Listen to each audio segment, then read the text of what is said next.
Katuwiran, sa iyong kabanalan at sa iyong kapangyarihan. Kami po'y nagpapasakop sa iyong salita. Sa mga oras na ito, lukuban mo kami ng iyong kaningningan at ang iyong presensya at ang iyong anointing sa aming kaligitnaan upang sa ganun, Panginoon, mabibigyan ka namin ng kapurihan. Salamat sa mga taong patuloy mong minumulat sa iyong harapan, sa iyong salita at sa sanlibutan ito upang makasunod sa iyong katuwiran, sa iyong mga utos at sa iyong kabanalan.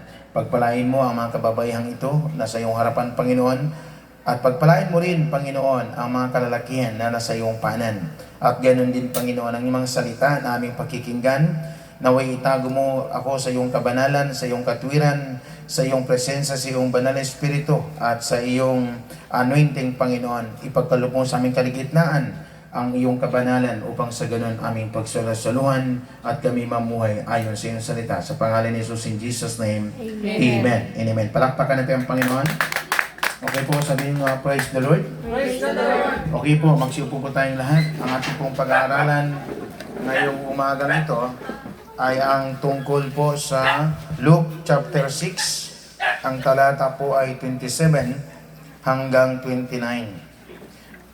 Lucas chapter 6, verse 27 hanggang 29. Ngunit sinasabi ko sa inyo, mga nakikinig, ibigin ninyo ang inyong mga kaaway, gawan ninyo ng mabuti ang mga napupuot sa inyo.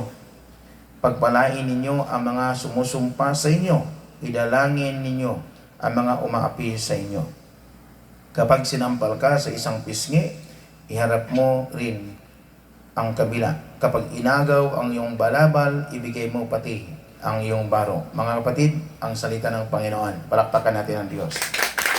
Okay po, ang ating pong pag-aaralan ngayong gabi ay medyo sensitive, ha? Makinig po kayo mabuti. Medyo napaka-sensitive ito. Ito'y ayaw ng karamihan. Pero sa mga born again, sa mga taong maka-Diyos, mas masarap ito pag-aralan at pag-usapan. Kung dati ito'y tinik, ang ating pag-aaralan sa mga taong hindi maka-Diyos, ito ngayon ay gamot. Sabi mo nga, pagpalain ako.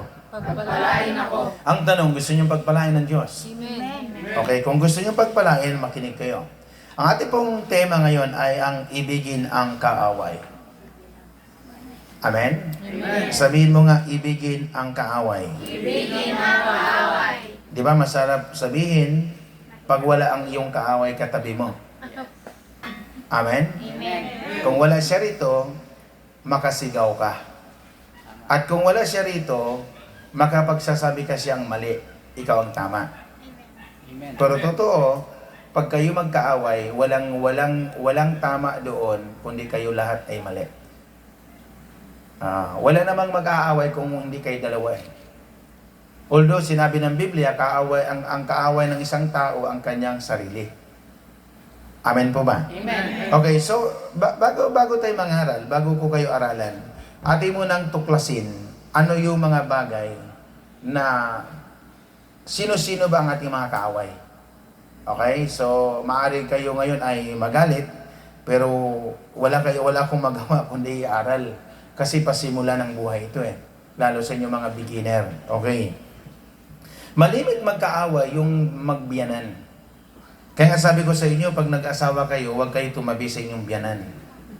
Bakit?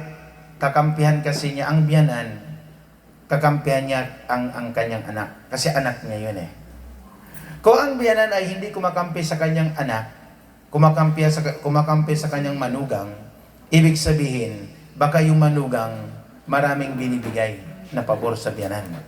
So yung biyanan, magiging paborito niya ngayon. Yung kanyang manugang na nagbibigay sa kanya ng tulong. So kung gusto niyo, hindi niyo makaaway yung biyanan, tulungan niyo, bigyan niyo. Pero pag hindi niyo bibigyan yung biyanan, normal kayo ay pakialaman at magiging kaaway niyo. Amen po ba? Amen. Ano pa? Yung mga magkapatid. Magkapatid, marami magkapatid sa lipunan ito sa mundo ay hindi magkakasundo. Okay? Ano yung malimit hindi sila magkakasundo kung pareho sila mayaman. Sapagkat ang mga mayaman mataas kasi ang kalooban. Mataas, malimit sa mga mayaman, mataas po talaga ang kalooban. Mataas, ma-pride, no? Mapang-mata. Hindi naman lahat.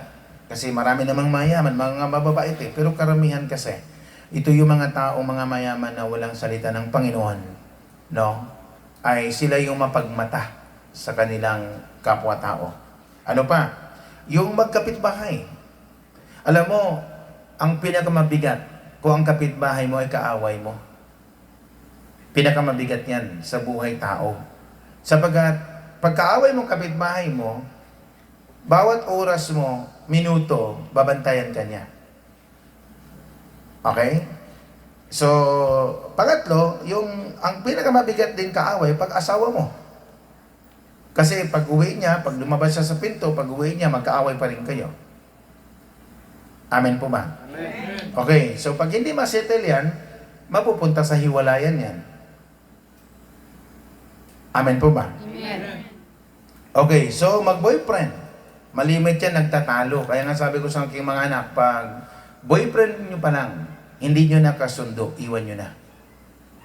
Sa mag-boyfriend pa lang. Ang sign na hindi mo makasundo, pag mag-boyfriend pa lang kayo, ay magkaaway na kayo. That is sign na hindi na kayo magkakasundo sa buhay. Tatandaan nyo yan.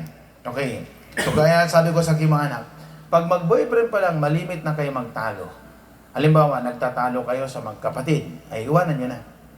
I-goodbye nyo na, i-let go nyo na yan. Kasi pag magkaanak na kayo, mas mahirap yun. Kung magkaanak na kayo at magulo pa ang pamumuhay nyo. Amen po ba? Amen. Okay. Magkasama sa trabaho, malimit nag-aaway. Saan sila magkaaway? Magkakaaway sila sa posisyon. Nag-aagawan. Nag-aagawan sa posisyon. Okay? So, malimit din sila magkaaway kung maraming nanliligaw sa isa wala. Kaya nga sabi ko sa inyo, huwag nyo nang ipantay ang inyong sarili sa iba, tanggapin nyo na kung sino kayo. Amen mo ba? Amen. Halimbawa, kung talagang mas angat yung katabi mo, di ba? So, tanggapin mo ng katotohanan. Amen po ba? Amen. Then, yung magkumpare, magkumare, magkaaway. Mag-ina, magkaaway. Mag-ama, magkaaway. Alam niyo, kaibigan, yung mga binabanggit ko, pag ito'y nasa inyo, tatapatin ko na kayo, huwag kayo magtaka kung bakit mahirap pa rin kayo. Huwag kayo magtaka. Ito yung dahilan kung bakit hindi umuusad ang buhay ng tao. Basta mayroon siyang kaaway, mayroon siyang hindi na-settle na situation sa buhay. Ito yung magiging dahilan na maging hadlang sa inyong paglalakbay. Amen po ba? Amen. Okay, so ayaw man yung pakinggan, itutuloy ko. Amen po ba? Amen. Okay, so anong gawin pag tayo may kaaway? Ano ba, biyanan mo ang kaaway, di regaluhan mo. Bago ka umalis, regaluhan mo muna. Pagbiyanan mo ang kaaway mo. Sapagat pagbiyanan mo ang kaaway mo, mahirap yon. Oras-oras, minuto. Talagang tiger look yun pag malingin sa'yo. Kaya pag ang inyong mga anak, mag-aasawa, huwag niyong pakikialaman. Huwag din kayo magmukhang perfect. Kasi nga, yung anak ko nga, hindi ko pinakialaman eh. Ibig sabihin, sabi ko, magpundar ka. Magpundar ka ng sarili mong buhay. Pag hindi mo na kaya, tawagan mo lang ako para kita ipapayuhan. Minsan, umiiyak siya, no? So sabi ko, ganun talaga. Pinasok mo yan, Di ang sarap sana maging buhay dalaga. At masarap ang buhay binata. Di ba minsan, baliktad Di ba minsan sabi nyo, kaya kayo nag-asawa para manahimik ang buhay. Hindi po yun totoo. Oo, kasi pag mag-asawa ka, mas marami kang kaaway. Kaaway mo yung bayaw mo. Kaaway mo yung biyanan mo. Amen po ba? Amen. At sa dami ninyo, imposibleng walang magkaaway dito biyanan. Amen? Amen. Okay, so anong dapat gawin para kayo ay pagpalain ng Panginoon? Una, pag mayroon kayong kaaway, Roman chapter 12 verse 20. Gawin niyo ito. Pag mayroon kayong kaaway. Okay, Roman chapter 12 verse 20, sabi niyo, kaya kung nagugutom ang iyong kaaway, pakanin mo. Kung nauuhaw, painumin mo. Sa gayon, sabi niya, kung nagugutom ang iyong kaaway, pakanin mo. Ano ibig sabihin? Tulungan natin. Kahit kaaway na natin. Paano, pastor, kung ako ang inaway? Hindi, mas malaking blessing pag tinulungan mo yon. Amen? Amen. Kung ikaw inaway, ikaw magregalo. Kung gusto niyong pagpalain. Amen? Yun ang realidad eh. Kung kayo ay mayroong kaaway, kayo magregalo. Kung kayo ang inaway, kayo magregalo. Kayo magregalo. Kung kayo inaway, kayo din magregalo. Di tapos ang gulo. Amen? Madaling gawin? Hindi. Hindi yan madali. Huwag kayo magkunwari. Hindi yan madali. Pag ikaw'y inaway, o ikaw ng away, hindi yan madaling gawin. Ang realidad. Papunta ka pa lang, nakakailang na puntahan. Yung makita mo pa lang, maiinis ka na. Ang totoo, realidad, ganun. Kung madaling gawin, iba usapan yun. Wala kang pakiramdam. Kasi sa mga taong walang pakiramdam, madaling gawin yun. Sasabihin nila yan pare, bati na tayo. Ibig sabihin, pareho sila walang pakiramdam. Pero yung mga taong sensitive, mahirap yun.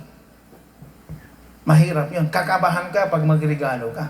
Kaya that's why yun ang dahilan kung bakit pinagsasabihan ko kayo harap-harapan para matrain kayo. Na pag kayo makasalamuha sa ibang tao, hindi na kayo maapektuhan. Yun ang ginagawa ko sa aking mga anak na pagsasabihan ko sila sa harap-harapan.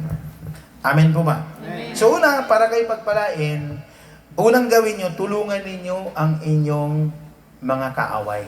Alam ba, inaway kayo. No? Antayan nyo na lalapit sa inyo yan. At pag lumapit sa inyo, wag na wag ninyong tanggihan. Amen? Kung kayo pang inaway, kayo pa ang tumulong, di kayo ay pagpalain ng Diyos. Amen po ba? Amen po ba? So, anong gawin nyo? Pag ang inyong kaaway ay naghirap, huwag ninyong ipanalangin bumagsak. That is mali. Tapos minsan, uso yan sa inyo, na pag bumagsak yung bumagsak yung naaway sa inyo, minsan gumaganon pa kayo ng mata nyo, buti nga. Mali yun. Hindi tama yun, mga kapatid. Tatandaan nyo, hindi tama yan. Amen po ba? Amen. Okay, tulungan ang kaaway. So, may mga tao na ayaw nilang tulungan. So, antayin mo lang. Wala namang taong hindi talaga nangangailangan ng tulong. Hindi pa niya kailangan ng tulong hanggat malakas pa siya. Hanggat mayroon pa yan. Pero pag ang tao wala na, hihingi tulong yan. Amen po ba? Amen. Pangalawa, mahalin ang kaaway. Luke chapter 6 verse 35, mahalin sa'yo, mahalin. Ay ang problema kung niloko ka, mahalin mo pa ba? Mahalin mo pa rin. Kahit niloko ka. Amen? Mahalin mo pa rin. Niloko ka, mahalin mo pa rin. Pastor, ako na niloko, mahalin ko pa rin. Mahalin mo pa rin. Kasi kung hindi naman yan, hindi ka naman niloko kung hindi ka pumayag lukuhin. Pumayag ka kasi. Amen? Amen. Amen po ba? Amen. 48 years na. Nagpakilala sa binata, naniwala ka naman. Sabihin, ikaw may problema. Amen? Amen.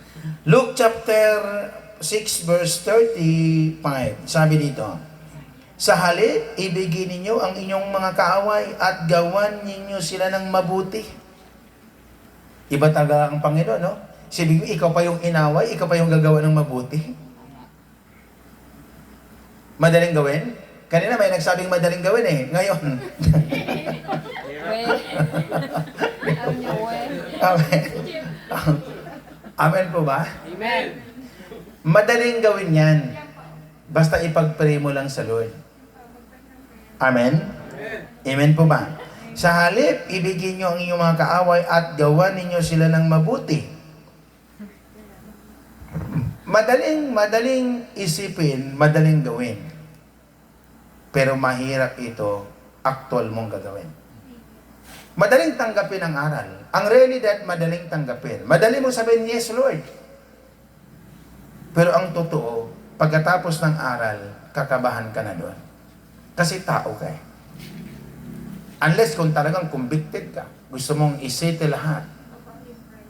Ibaba mo talaga ang pride. Wala naman kayong makuha sa pride eh.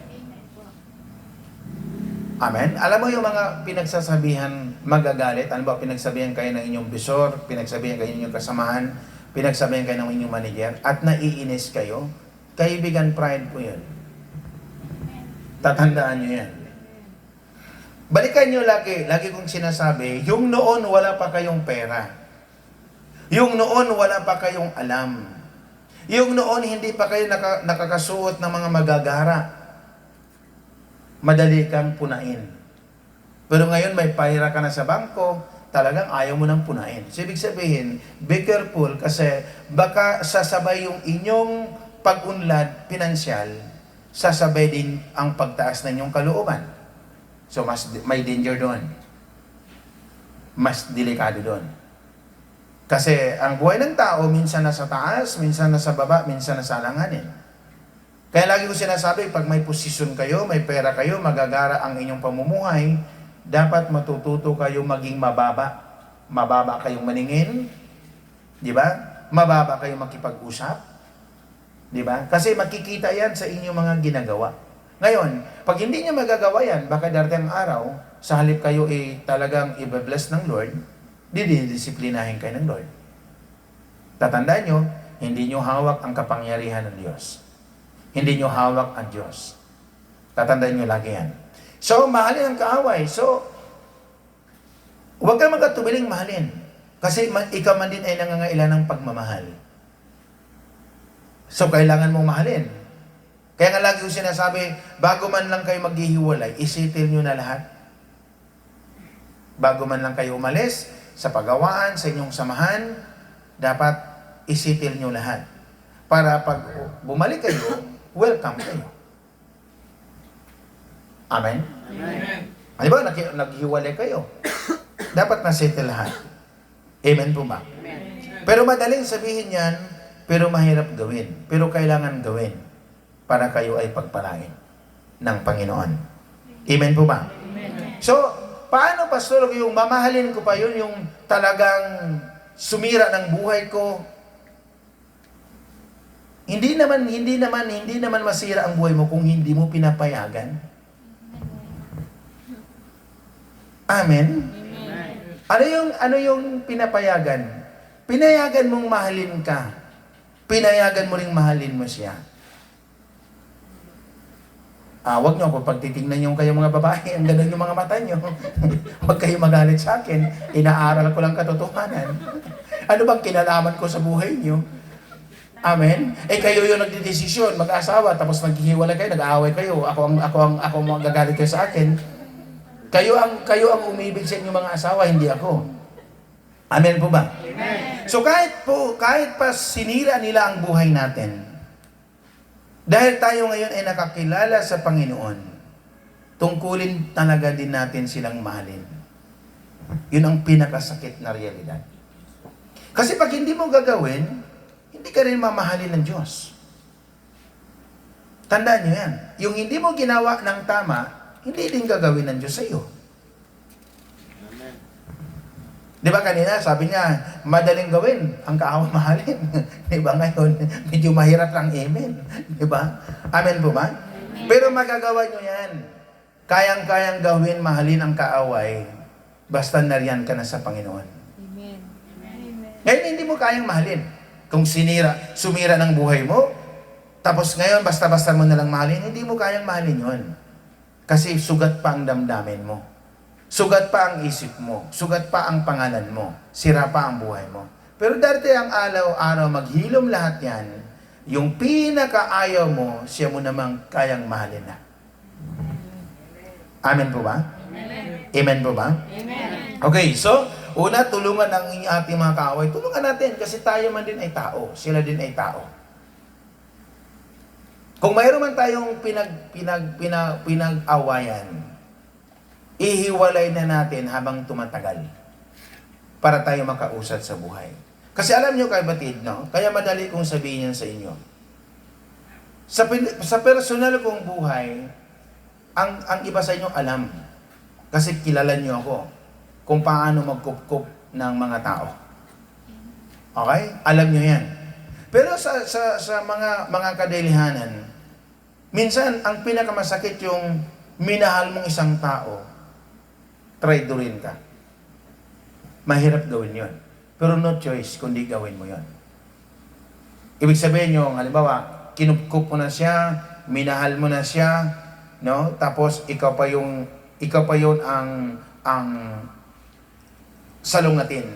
Hindi madali yan gawin. Pero kailangan natin gawin yon. Kaya nga matuto po tayong lumimot sa kanilang ginawa. Okay? Matuto tayong lumimot sa kanilang ginawa sa atin at matuto din po tayong magsabing sorry sa ginawa natin sa kanila. Paano yung pastor yung ginawa nila? Then, ang sabi ng Biblia, matuto kang lumimot sa ginawa nila sa'yo. Yung ginawa ko, anong gawin ko? Matuto ka rin humingi ng paumanhin sa kanila. Amper ba ang buhay? Hindi. Hindi amper ang buhay. Yun ang realidad.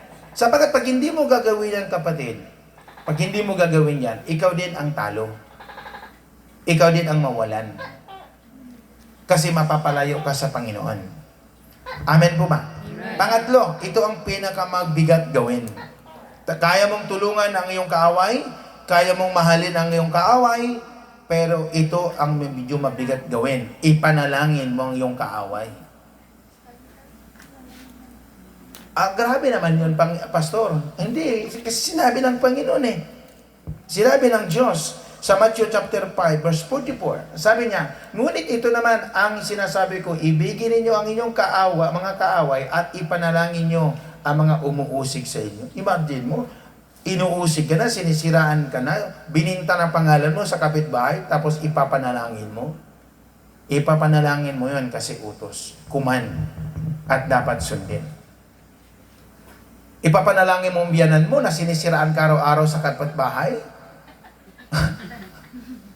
Di ba?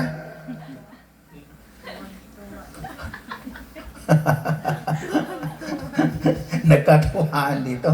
Kasi may mga biyanan dito magkasama. Oo. Amen po ba? Amen po ba? Oo, totoo yun. May mga manugang ipinapanalangin ang kanilang biyanan. Mayroon. Hindi ipanalangin para mabuhay. May mga manugang ipinapanalangin ang kanilang biyanan mamatay. Amen. Kaya alam mo kayo mga nasa live, nagkatuwaan kami dito. Totoo naman 'yon. 'Di ba pag mahigpit ang biyanan mo, minsan magkakamali kang manalangin. Lalo pag hindi ka maka-Diyos. Ang ipapanalangin mo talaga, sana mamatay ka ng biyanan ko. Mali. Hindi yan mamamatay. Habang buhay yan. Amen. Hindi yan mamamatay. Maniwala kayo sa akin. Habang buhay yan. Amen. Diyos ko. Ang sarap ng haplos ng Panginoon sa atin. Ang gawin nyo, huwag nyo ipanalangin mahabang buhay yung biyanan nyo. At huwag din nyo ipanalangin na mabubuhay pa biyanan nyo. Ano po dapat?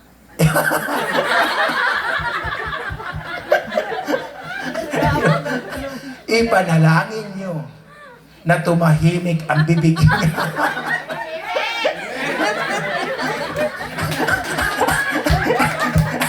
Amen po ba? Sabihin mo nga, biyanan, Huwag ka nga makialam. Kaya magulo yung buhay mag-asawa eh. Kasi nga pinakialaman ng mga biyanan. Amen. Oh, sabi ng isang lalaki, oh. Katabi na yung biyanan niya. Hindi makapag-react. Yung isa kasi na niya yung biyanan niya eh. Amen po ba? Amen. Pero ang tama, huwag niyong ipanalangin ang biyanan niyo mamatay o mabuhay. Ipanalangin niyo ang inyong mga biyanan na maiintindihan nila ang inyong kalagayan. Amen? Amen po ba? O, sabi mo, ipapanalangin kita, mama. Manalangin kita na.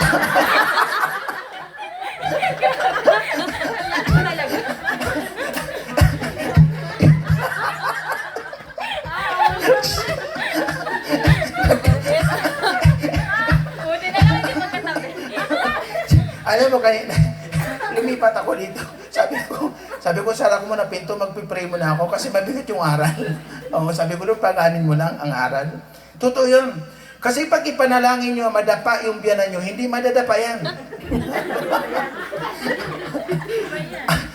Mas lalong lalakas ang sigaw yan. Amen po ba?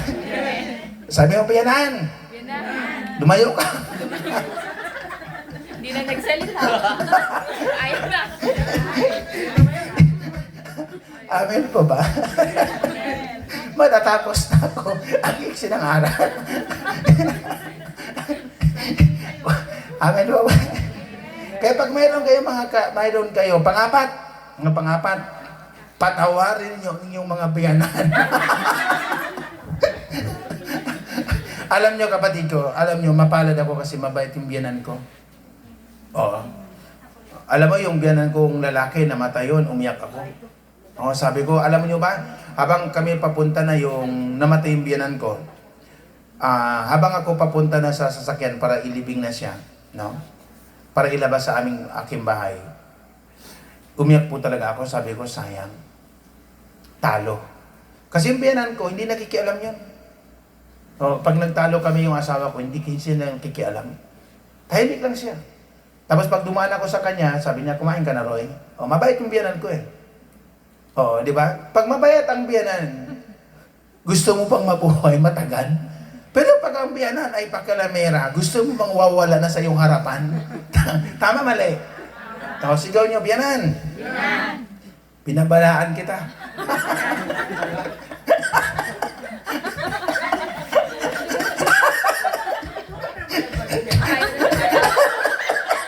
Ayaw na sumigaw.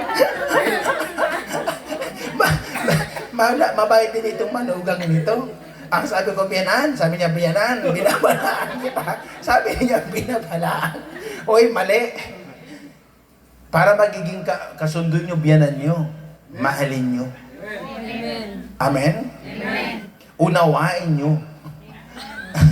At bibigyan nyo ng regalo. Amen? Pag ginawa nyo yan, biyanan nyo maging kakampi nyo. Amen? Okay, so, bakit napunta tayo sa biyanan? Kasi minsan kumulo ang buhay nyo dahil sa biyanan eh. Amen po ba? Okay, huwag kayo magagalit kayo nanonood kasi masaya kami. Masaya ka rin eh kasi tama naman yung aral eh. Minsan nagpapagulo sa pamilya, hindi naman yung mag-asawa. Ang nagpapagulo sa pamilya, yung talagang biyanan sa biyanan. Kinampihan yung kanyang manugang, sila na magbiyanan, magkaaway na. So yun ang mali, tama? Okay, pangapat, patawarin ang ating kaaway. Amen? Colossaes chapter 3, verse 13. Magpasensya kayo sa isa't isa. Magpasensya, magpaumanhinan. Magpasensya kayo sa isa't isa kung may hinanakit kayo. Kanino man, magpatawad kayo gaya ng pagpapatawad sa inyo ng Panginoon. So, hindi naman maiiwasan tayo magkamali. Magkamali sila sa atin, magkamali din tayo sa kanila. Pero ang mahalaga, matuto tayong magpatawad. Amen? So, ang tanong, paano ko papatawarin, Pastor, kung sinira nga ang buhay niya? Wala ka magawa eh. Magpatawad ka. Kasi alam mo kung bakit ako nakatawid sa buhay. Lahat ng gumawa sa akin ng masama, pinatawad ko. At ang pinakamaganda, sila na ngayong gumawa ng masama, kinupkop ko pa. At hindi lamang kinupkop, pagdating ng Pasko, binibigyan ko pa ng bonus. Kaya bonus din ako sa Panginoon. Amen. Amen po ba? Amen. Amen po ba? So, totoo yun. Kasi pag matuto ka magpatawad, number one, anong benefits sa buhay physical? Pag natuto ka magpatawad, yung mga tao nagkasala sa iyo, hindi ka magiging irritable. Pangalawa, makakatulog ka ng mahimbing. Pangatlo, magkakaroon ka ng peace of mind. Pangapat, hindi ka magkakasakit. Kasi pag hindi kayo nagpapatawad, magkakaroon po kayo ng karamdaman. Kasi usually, ang mga taong hindi po nagpapatawad, hindi po yan makatulog. Lalo pa yung pag nabanggit ang pangalan, hindi po yan makakatulog. Amen? Kaya malalaman mo yung biyanan na malalaman mo yung biyanan kung galit sa kanyang manugang, biglang tumanda. Bumata nga ako eh.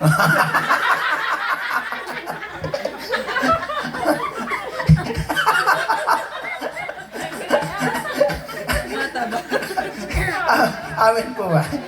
Oo.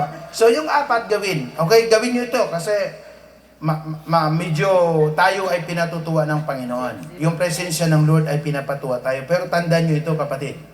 Pag hindi nyo gawin yung apat, na pag may kaaway kayo, tulungan nyo, mahalin nyo, ipanalangin nyo, patawarin nyo, tatamaan kayo dito sa Isaiah chapter 52, 59, verse 2. Sa Isaiah chapter 59, verse 2, pag hindi kayo matutong magpatawad, ito magiging dahilan na hindi tayo makausap sa kahirapan. Ngunit ang sala mo ang nagiging dahilan kaya di marinig ang dalangin mo at siya ring dahilan sa paglayo ninyo. Kaya kung mayroon ng mga taong nagkasala sa inyo at kayo hindi mo iwasan bilang isang tao na hindi ka magkamali. Hindi din maiwasan na bilang isang tao na hindi ka masaktan. At hindi din maiwasan na bilang isang tao na hindi sila magkamali sa iyo. Ang mahalaga, pag nagkamali sila sa iyo, matuto kang magpatawad sa kanila. Amen. Kasi kung sino yung nagkimkim ng galit, siya yung kawawa. Siya yung kawawa. Pag nagkimkim ka ng galit, alam mo, pag nagkimkim ka ng galit, makikita mo yan sa Colossus. No? Colossus chapter 3, makikita mo yan, kaibigan. Kung nagkikimkim kayo ng galit. Colossus chapter 3, verse 8, Ngunit ngayon itakwil ninyo ang lahat ng ito, galit, puot, at sama ng loob. Iwasan na ninyo ang panunungayaw at malaswang pananalita. So anong sabi? Ngunit ngayon, natin pinag-usapan, itakwil na ninyo ang lahat ng galit. Amen? Amen. Kasi pag hindi mo itakwil ang lahat ng galit sa kalooban mo, ikaw kawawa. Kaya nga ang taong may galit sa kalooban, lagi siyang mainitin ang ulo, laging irritable, at laging nakasimangot. Amen? So pag ganun ang inyong buhay, pang araw-araw ninyong buhay, kayo din kawawa. Kasi paglalaruan kayo ng demonyo.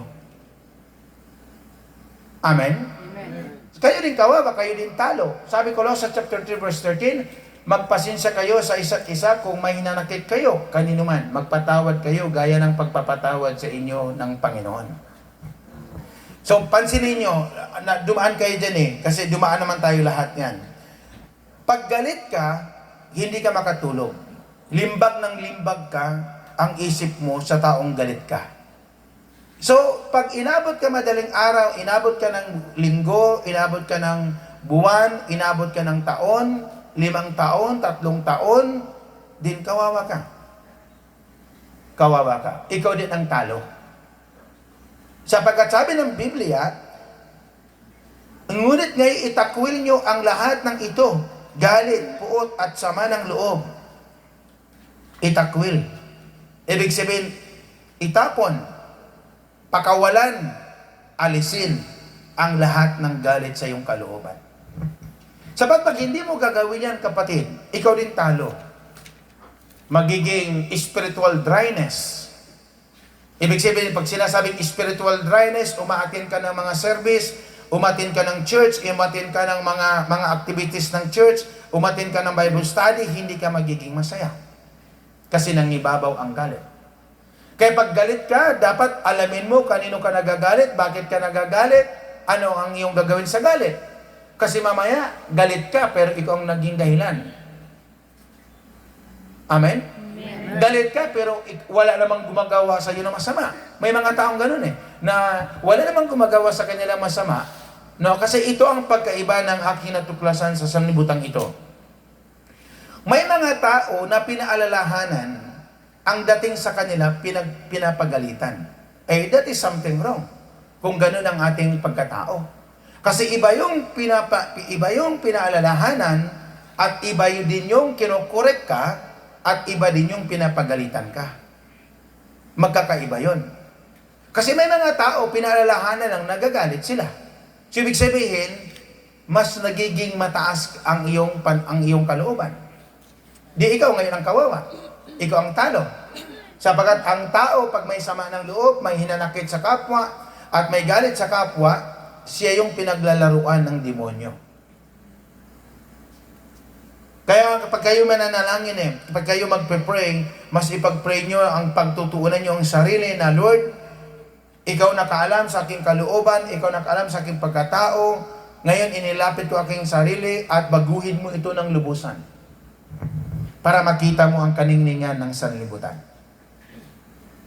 Walang mabubuting paningin, walang mabubuting makikita ang isang taong puno-puno ng galit sa kalooban. Wala siyang magandang makikita. Ang lahat ng nakikita niya ay pawang masama. Tatandaan nyo yan. Tingnan nyo ang inyong mga sarili. Sapagat Isaiah chapter 59 verse 2, pag ito mayroon sa inyo, yun ang dahilan kung bakit kayo matamlayan. Ang tawag yan, spiritual dryness. Kaya nga, kung lagi kong sinasabi sa inyo, pag nag-asawa kayo, lahat ay pakakasalan nyo. Yung anak nila, yung kapatid nila, lahat ng kamag-anak ay pakakasalan nyo yun. Hindi lang yung isang babae o isang lalaki ang na kayo'y sumama sa kanya. Buong pamilya ang inyong pakakasalan. Amen po ba? So, tingnan nyo yung mga sarili. Ngayong gabi, tingnan nyo yung mga sarili. Kasi kung hindi ninyo ito makita ang inyong sarili, ipag-pray nyo sa Panginoon. Alam mo kaibigan, hindi sa pagyabang, 3 taon kong ipinanalangin yung ako'y nagsimula sa gawain ng born again. Ang sabi ko, Lord, baguhin mo po ako. Hindi lamang ang aking pagkatao lahat, ang aking paningin, ang aking isipan, ang aking kamay, ang aking paa, ang aking kalooban, ang aking mata. Yun ang hiniling ko sa Diyos noon, na baguhin niya ang buo kong pagkatao. 3 taon kong iniyakan yun sa Diyos na baguhin niya ako. Hindi mo makukuha. Isang gabi, isang linggo, isang buwan, pagsimsimba mo. Hindi yun makukuha. Hindi ho.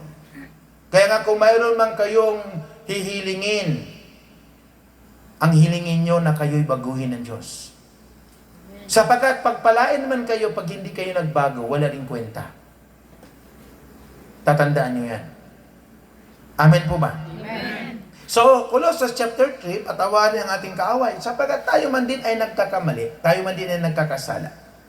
Maaring nauna silang magkamali sa atin, pero hindi sa edad kong ito, sa edad natin ito na nakikita ko, imposibleng hindi ka nagkakamali. Sa pagtungtong mo pa lang ng 15 years, ang dami na nating maling gagawin. Kaya kailangan natin ang matuto tayong magpatawad sa ating kapwa. Matuto tayong magpatawad sa ating mga anak. Minsan, di ba, may mga magulang nagagalit sa kanyang mga anak. Halimbawa, hindi nakapagtapos ang kanyang anak. Alam nyo, kapatid, ang aking anak ay nagkamali. Tinulungan pa siya ni Pastor Juan na pumunta sa Muntinlupa. Alam mo yung sabi niya, Papa, sorry, ay isa lang sinabi ko sa kanya. Ang sabi ko, mas natutuwa ako ngayon kang nadapa. At is buhay pa ako. Tatandaan nyo kapatid, mali yun yung mga magulang na pag nadapa, nagkamali ang kanyang anak, mas dinidiin, ikaw magulang, dinidiin mo pa pababa ang iyong anak? Mali yan. Hindi tama yan. Dalawa kong anak, nagkamali, then ang isa lang narinig nila sa akin, mas natutuwa ako ngayong ka nagkamali. Kasi mapapayuhan pa kita. Paano kung patay na ako, magkamali ka? Sino magpapayo sa iyo? Kaya nga yung walang kwenta, waste of time na yung galit ka sa iyong anak. Mali po yun. Dapat ikaw magulang ang makakaintindi sa iyong mga anak kung sila ay magkamali sa iyo. Ikaw yung makakaintindi kasi ikaw yung nauna sa sanlibutan bago sila. Pero ang nakakalungkot, maraming mga magulang, sila pa yung iintindihin ng kanilang mga anak. That is mali. That is mali. Dapat ikaw yun, umintindi, tatandaan mo, ito tandaan, paprangkahin ko na kayo sa aral. Kung nag-asawa ka ng 15, huwag kang umasa ang anak mo mag-asawa ng 30. Unless kung gabagabayan mo yan. Amen? Amen. Kasi kung ano yung ginawa mo, siya din ang bumabalik sa iyo. Amen? Amen. Sabi ng isang lalaki,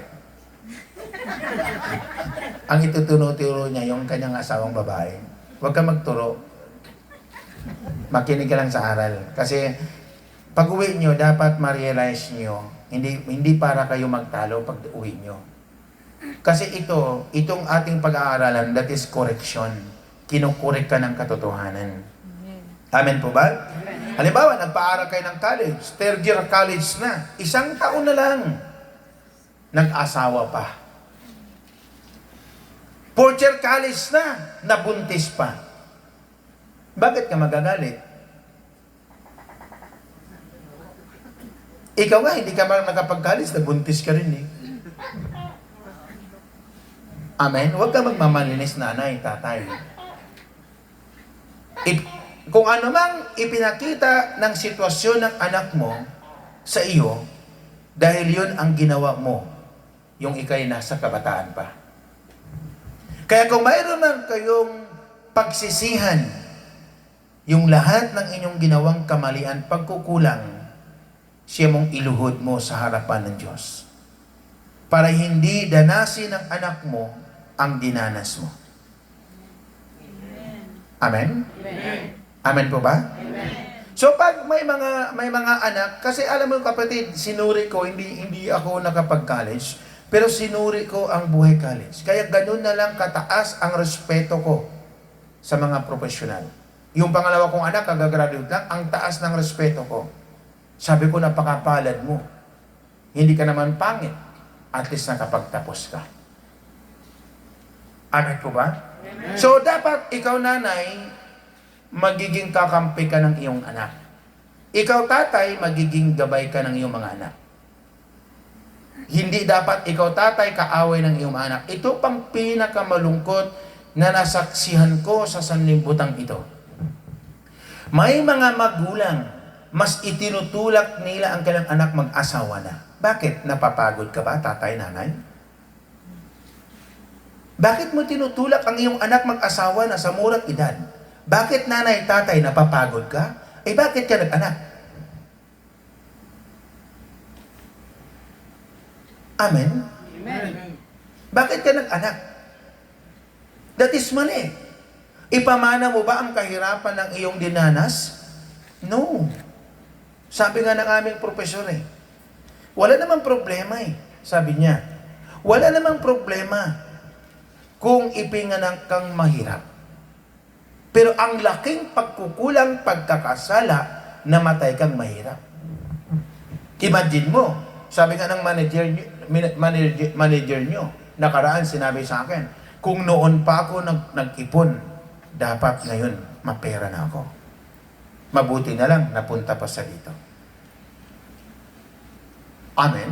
Amen. Amen po ba? Amen. So, dapat ikaw, anak, best friend mo, katulad yung sinasabi ko sa aking mga anak, Huwag mo ako ituring na pastor. Huwag mo ako ituring na ama mo.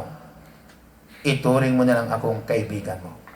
Kasi pag naging kaibigan ka ng anak mo, at naging kaibigan mo ang anak mo, makapagsasabi ka kung ano yung saloobin mo. Hindi sila masasaktan. That is my practice sa aking anak. Hindi ko sila kaaway. Lagi ko sinasabi, hindi kita kaaway. Hindi mo ako kaaway. Kaibigan mo kong tunay. Pero papansinin mo, ang daming tahanan sa ating bansa o sa buong kapuluan, sa buong mundo, kaaway niya ang kanyang anak. So, kung kaaway mo ang iyong anak, papaano ka mag-a-advise? Paano nila pakikinggan kung kaaway mo sila? They useless ang iyong karanasan. Dapat ang iyong karanasan, ang unang makinabang, ang iyong sambayanan. Papaano nila papakinabangan ang iyong karanasan kung kaaway mo ang turing mo sa iyong mga anak? Papaano sila mapakikinig sa iyo? Minsan ang daming pagkukulang, ang daming hindi dapat nagawa ng nanay at tatay sa kanyang anak. Isa pa akin natuklasan. Pag nag-away yung mag-asawa, ang anak nila ang paggigantihan. Ano ba ang kinalaman ng anak mo? Bakit doon mo ibubuhos ang galit mo sa anak mo? That is mali. Hindi tama. Kaya ang karamihang pamilya wasak. Pag mainit ang ulo mo sa trabaho, mainit na din ang ulo mo sa tahanan. Mali. Ihiwalay mo ang isang bagay nang wala silang kinalaman. Akala mo ba, kaibigan, maraming pamilyang masaya? No. Nagkukunwaring masaya. Pero ang karamihan hindi ho talaga masaya. Magkaaway sila. Alam mo kapatid, naranasan ko po yun, na na-divided ang aking 8 anak. Galit sila sa akin, galit sila sa pangyayari, hindi nila matanggap bakit nangyari. Alam mo, kinausap ko lang ho lahat ang aking mga anak. Kasi sanay po ako pag may problema, pag-usapan natin. Doon pa ako nasanay. Yung bunso ko, siguro mga isang taon, hindi nakipag-usap yan. Hindi nakipag-usap. Pero sinagang ko siyang suyuin. Ngayon, siya na yung pinakamalambing sa akin. Kasi pinaiintindi ko bakit nangyari ang hindi dapat nangyari. Tatandaan mo kapatid, pagkaaway mo ang iyong mga anak, talo ka. Papaano mo pa, saan mo dalhin ang liwanag? Dapat una sa iyong mga anak. Saan mo dalhin ang salita ng Diyos? Sa ibang tao pero hindi mo kasundo ang iyong anak? That is useless. Kung mayroon ka mang makita ang katotohanan, yung katotohanan tinanggap mo, ang liwanag tinanggap mo, ang buhay ni Kristo tinanggap mo, ang pangalan ni Kristo yung pinamumuhay mo, ang salita ng Diyos, sinusunod mo, dapat makikita yan una sa ating mga anak. Hindi sa ating mga kapitbahay. Amen po ba? Amen. Amen po ba? Sabihin mo nga, mabigat nga. Mabigat nga. Lakasan nyo, mabigat nga Mabigat nga. ang katotohanan. Katotohanan. That's true. That's true. Yun ang katotohanan. Hindi pwedeng kaibigan mo ang kasama mo sa trabaho.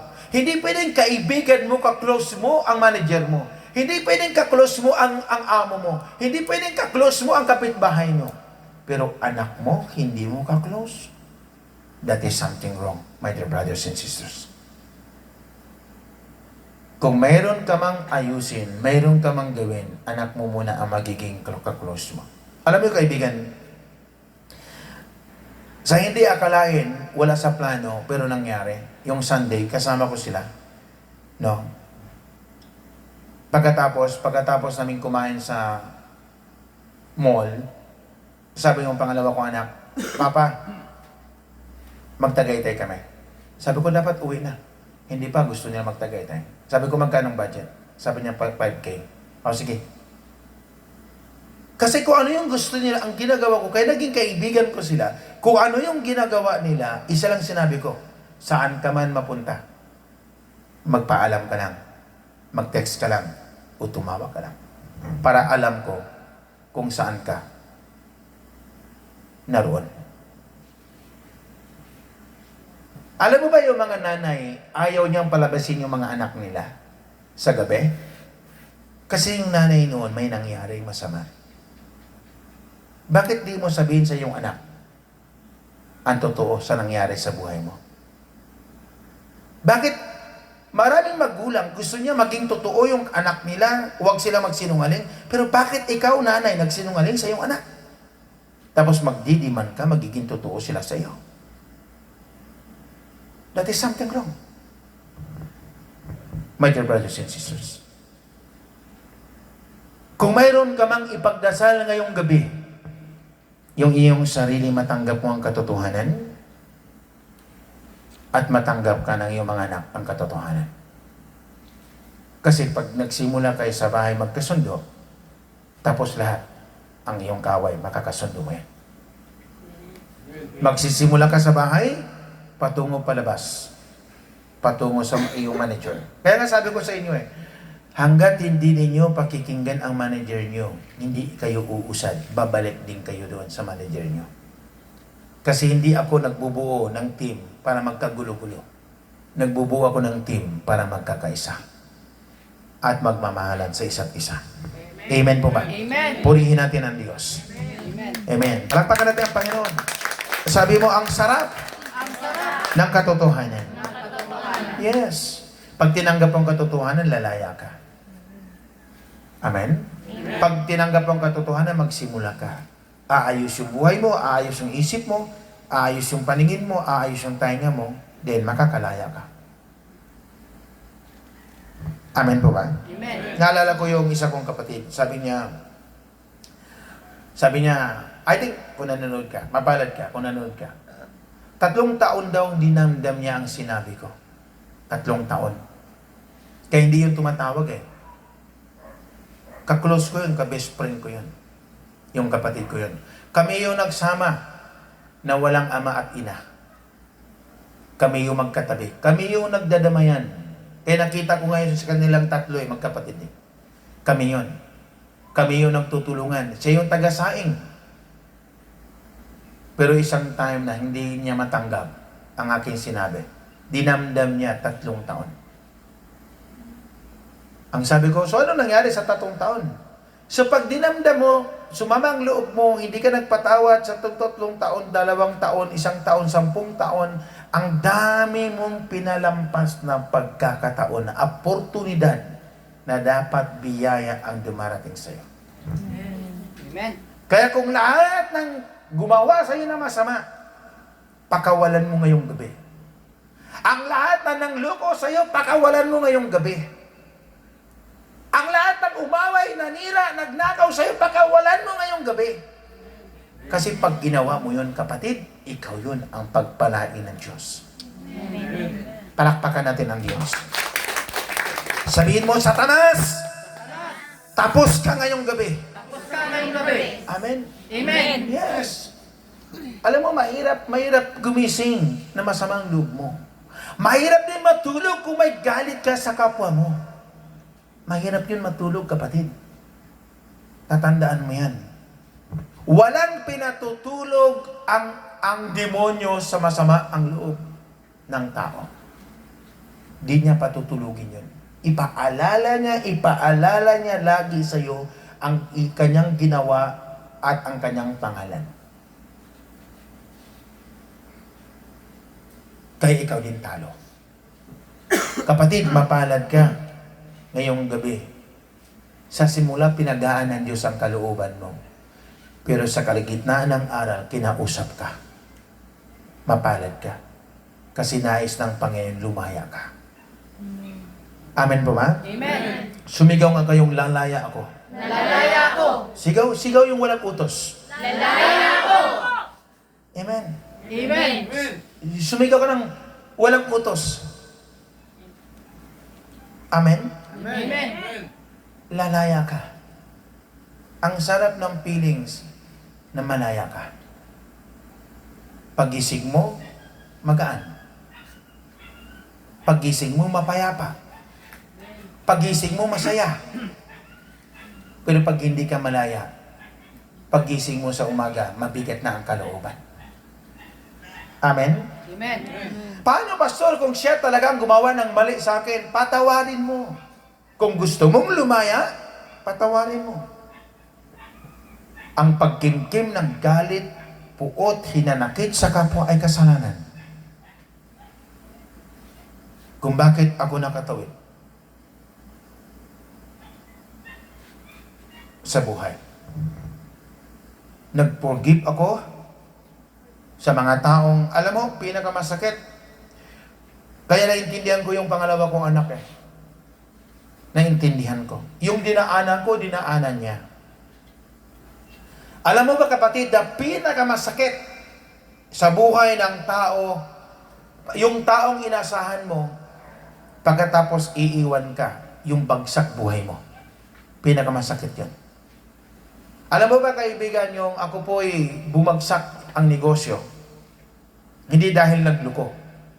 Bumagsak ang negosyo para itest ang pananampalataya ko. Dalawang pamangkin ko, at kinupkup ko ng 1 taon, pinakain, libre. Ako pa na mamalengke. Yung bumagsak na ako, yung wala na akong pansweldo.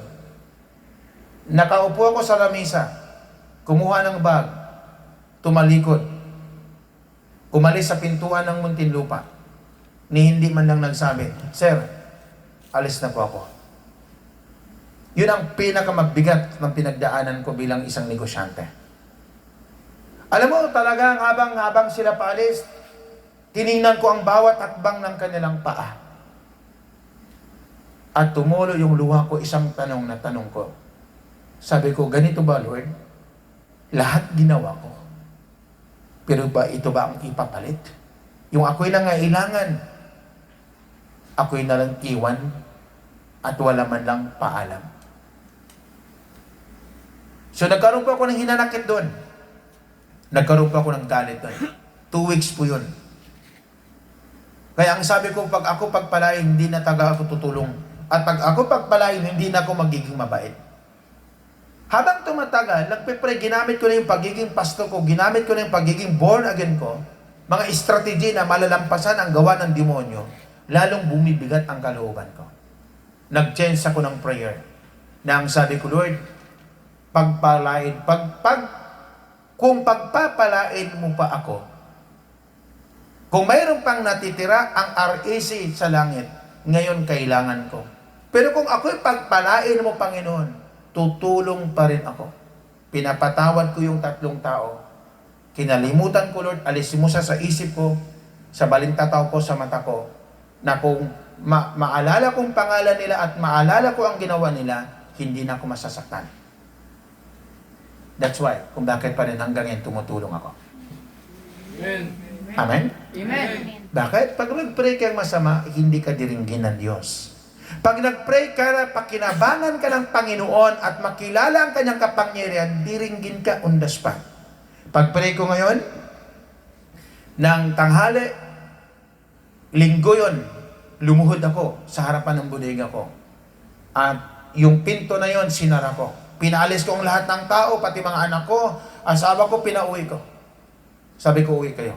Akala nila may gagawin ako. So ginamit ko yung pagiging pastor, yung itinuro sa amin ng profesor, itinuro ng aking profesor sa born again, then niluhod ko, tumingala ako, tumaas ako ng kamay, isinuko ko aking kalagayan, aking buhay. Kinabukasan, dumating ang biyaya ng Panginoon. Alam mo ba yung dumating na company? Yung seller. Yung company ng seller. Siya yun, umahon ng aking kalagayan. Yung araw na yon, kapatid, nag-pray ako. Linggo. Pagkagabi, umaga, dumating yung ahente. Pagka Merkules, nag-transact ako ng 2 million. Wala po akong pera doon. Ang pera ko doon, 50,000 lang. Tinransact ko yun, ang 2 million sa cheque. Pumayag ang company. Pero dapat hindi pumayag. Ang sabi ng ahente, paano mo napapayag ang management? Sabi ko, basta nag-issue lang po ako. Then papunta kami sa Valenzuela, doon ako sa loob ng truck, lumuhod. Alam mo ba, ang hiningi ko lang sa Panginoon noon, isa lang, Panginoon, huwag mong payagan ma-flat ang aming gulong. At yung time na yun, wala pa yung buyer ang one color. Bawat gate bawat gate doon sa Valenzuela, kinakatok ko. At ang taning doon ng video, hanggang alas 6 lang. Alas 4, na-transact namin. Binayaran ako agad ng Chinese. Doon nagsimula kung bakit ako nakaahon hanggang ngayon nasa harapan niyo bilang isang pastor at negosyante. Amen? Kaya don't give up. Sabihin mo, don't give up. Huwag kang bibitaw, huwag kang susuko. Palabasin mo ang tuksik sa iyong katawan, ang lahat ng inis, galit, hinanakit, puot. Mag-release ka ng forgiveness. Patawarin mo mga tao nagkasala sa iyo at humingi ka ng tawad sa iyong sarili at hingin ka din tawad sa Diyos. At pag ginawa mo yan, my dear brothers and sisters, hanap buhay mo, ibabalik sa iyo. Tayo tumayo. Hallelujah, Jesus. My dear brothers and sisters, palayain mo ang iyong sarili. Bitawan mo ang iyong Bible, ang iyong ballpen, ang iyong papel. Hawakan mo ang iyong sarili, ang iyong dalawang kamay. Iyuko mo ang iyong ulo at ipikit ang iyong mga mata. Ibababa mo ang iyong sarili. Diyos ay pag-ibig. Marahil ang iyong mga kaaway ay maalala mo ngayong gabi. Pero pag maalala mo, patawarin mo lang. Pagbigyan mo lang ang Diyos. Magsimula kang sumunod sa Diyos. Tinitiyak ko, kapatid, lalaya ka, giginhawa ka, liliwanag ang buhay mo. Close your eyes and feel the presence of the Lord. God is with us. Kapatid, lahat masakit ang magpatawad kung silang may kagagawan. Pero bitawan mo ang bagay na yan na mabigat sa iyong kalooban. My dear brothers and sisters, talk to Jesus. Kausapin natin ang Panginoon. Oh, hallelujah, Jesus. Lord God, Lord God, Lord God. Hindi lamang kami ay palalayain mo, maging ang mga nanonood ng live na ito. Palayain mo, Lord, ang bigat, ang kanilang mga kalumay. Pagkaisahin mo ang mga biyanan sa iyong harapan, ang mag-ina at mag-ama. Matutunan na awa namin, Panginoon, magmahal sa aming kapwa, sa aming kaaway. Oh, Jesus. Kapatid, magsimula kang magsabi, pinapatawad kita. Gaano man kabigat ang ginawa nila sa iyo, matuto kang magpatawad.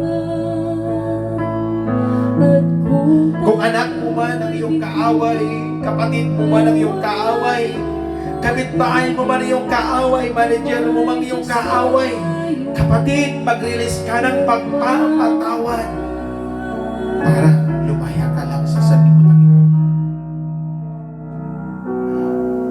Yes, God. Iwakap ka, Panginoon. Bless mo, Lord, ang mga nanonood ngayong gabi. Kausapin mo po, Ama. Kausapin mo po, Ama, ang buong mundo. Kausapin mo po, Ama, ang buong Pilipinas. Kausapin mo po, Ama, ang buong sambayanan. Gamitin mo, God, ang salitang ito. Gamitin mo po ang organisasyon ito. Gamitin mo po, Panginoon, ang lugar na ito na bawat tao'y manipiluhod sa iyong pangalan. Gamitin mo ang bawat simbahan sa buong kapulungan. Gamitin mo ang mga pastor. Gamitin mo ang mga bishop. Huwag mong payagan mawasak ang aming bansa. Pagkaisahin mo ang aming mga namumuno. Pagkaisahin mo po, Ama, sa iyong tulong.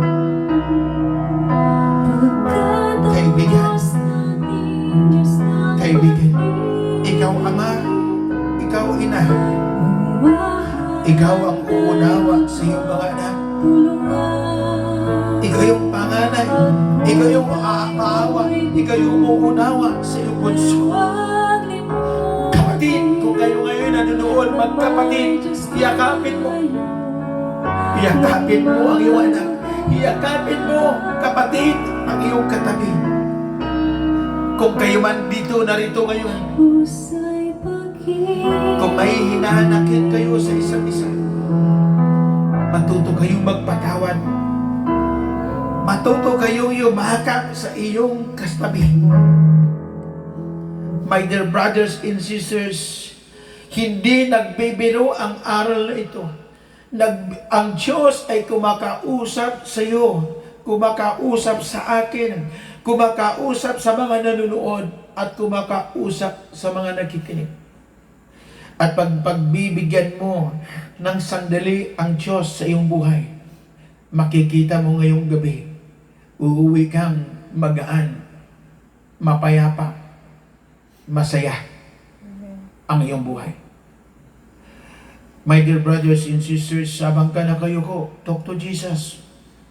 Huwag kang mahihiya sa iyong katabi. Kahit marinig pa nila ang iyong sinasabi, may Diyos sa iyo nakikinig. May Diyos sa iyong nanonood. At sa bawat patak ng iyong luha, kaibigan, kalimutan mo ang nakaraan. Kalimutan mo ang lahat ng ginawa nila. At hilingin mo ngayong gabi ang iyong kapatawaran sa iyong magulang, sa iyong asawa, sa iyong anak, sa pamunuan, sa iyong kapitbahay. Magsimula kang lumakan. My dear brothers and sisters, dala ang salita ng Panginoon, ang liwanag ng Diyos. My dear brothers and sisters,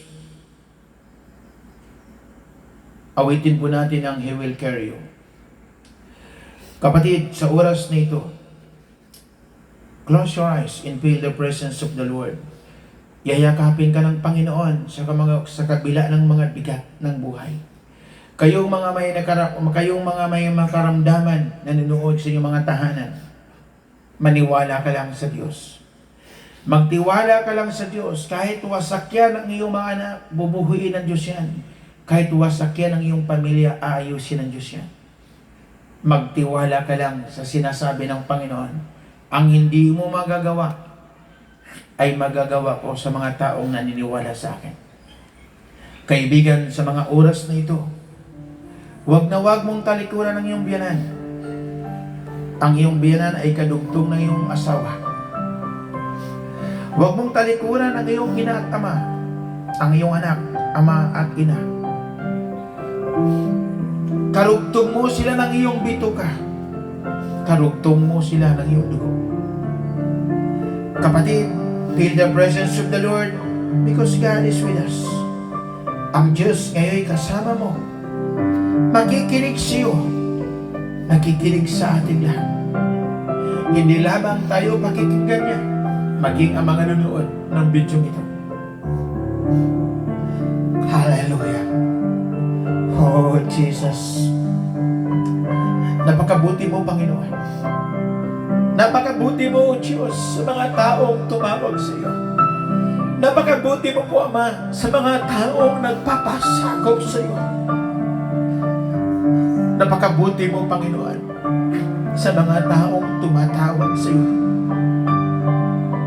Palayain mo po, Ama, ang mga kalooban namin na puno-puno ng galit, hinanakit, di pagpapatawad. Patawarin mo kami. Patawarin mo po kami, Ama, sa mahabang panahon kinimkim namin. Itinago namin. At ngayon, pinapalabas namin, Ama, sa tulong ng iyong banal na Espiritu. Sa tulong ng iyong kapangyarihan. At sa pangalan ni Jesus, lahat ng galit, hinanakit, puot, inis sa mga kapatid ko, sa kanilang kalooban, bumitaw ka dyan. Sa pangalan ni Jesus, umalis ka dyan.